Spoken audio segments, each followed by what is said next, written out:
dit souvent qu'il est important de lire la Bible, de la méditer et de la connaître pour les chrétiens, mais aussi pour les non-croyants.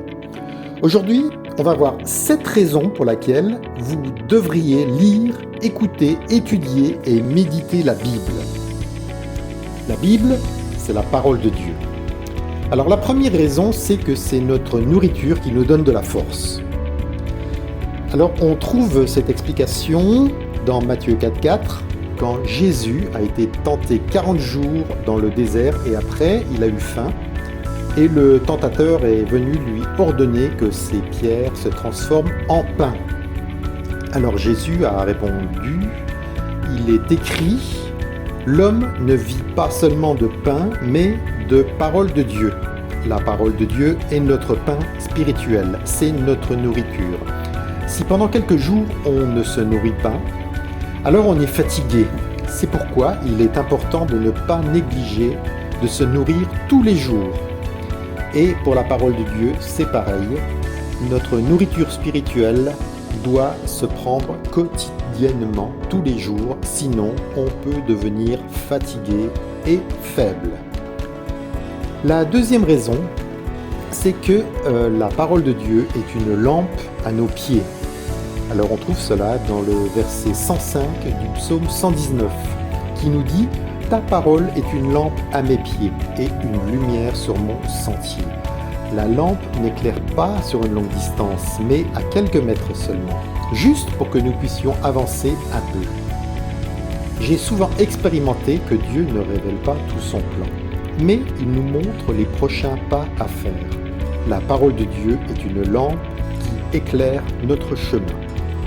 La troisième raison, qui nous montre qu'il est important de lire chaque jour la Bible, c'est que c'est une épée qui sépare âme et esprit. Hébreux 4,12 nous dit « La parole de Dieu est efficace et vivante, plus tranchante qu'une épée quelconque à 2 tranchants, pénétrante jusqu'à partager âme et esprit, jointure et moelle, elle juge les sentiments et les pensées du cœur. » Connaissez-vous la différence entre l'esprit et l'âme, entre les pensées et les sentiments ?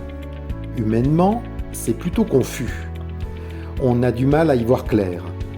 Alors justement, la parole de Dieu juge les sentiments et les pensées. Elle les évalue.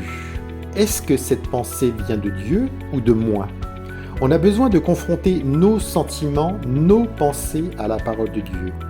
Et quand on est dans une situation confuse, il est important de bien méditer la parole de Dieu pour voir plus clair et évaluer nos pensées et nos sentiments.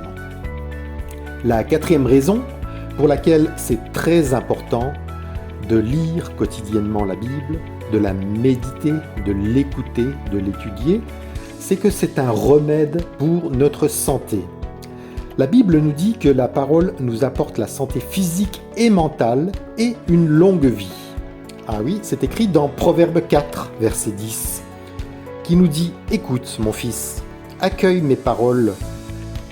Les années de ta vie en seront augmentées. » Et si nous recevons la parole de Dieu, cette promesse est pour nous. Si nous recevons la parole de Dieu, une promesse nous est donnée de multiplier les années de notre vie et d'avoir la paix.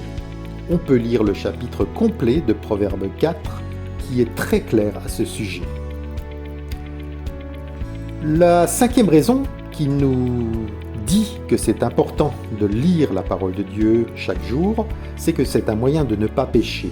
Psaume 119, verset 11 nous dit, c'est le roi David qui écrit ces choses dans un psaume, donc dans ce psaume 119, « Je serre ta parole dans mon cœur afin de ne pas pécher contre toi. » Il est normal d'être confronté au péché, d'être tenté. Nous pouvons combattre avec nos propres forces, avec de la discipline. Mais ça ne marche pas toujours et c'est surtout épuisant. Ici, David nous donne un moyen de ne pas pécher. C'est de serrer la parole de Dieu dans notre cœur. Autrement dit, de l'aimer. Une sixième raison, c'est que la parole de Dieu guérit. Psaume 107 nous dit « Les insensés, par leur conduite coupable, et par leurs iniquités s'étaient rendus malheureux. Leurs âmes avaient en horreur toute nourriture, et ils touchaient aux portes de la mort. Dans leur détresse, ils crièrent à l'Éternel, et il les délivra de leurs angoisses. Il envoya sa parole, et il les guérit. Il les fit échapper de la fosse, qui loue l'Éternel pour sa bonté, pour ses merveilles en faveur des fils de l'homme. Dans cet extrait du psaume 107, nous pouvons voir que quand nous sommes malades, découragés, nous pouvons crier à l'Éternel pour qu'il nous délivre et envoie sa parole pour nous guérir. C'est pourquoi il est important de garder sa parole dans notre cœur. La 7e raison pour laquelle c'est important de garder la parole, de la lire chaque jour, de l'écouter, de la méditer, de l'étudier, c'est que la parole de Dieu nous promet la réussite. La parole de Dieu nous promet la réussite. C'est écrit dans le livre de Josué au chapitre 1, verset 8.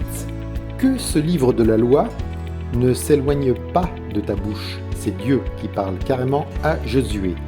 Médite-le jour et nuit pour agir fidèlement selon tout ce qui est écrit.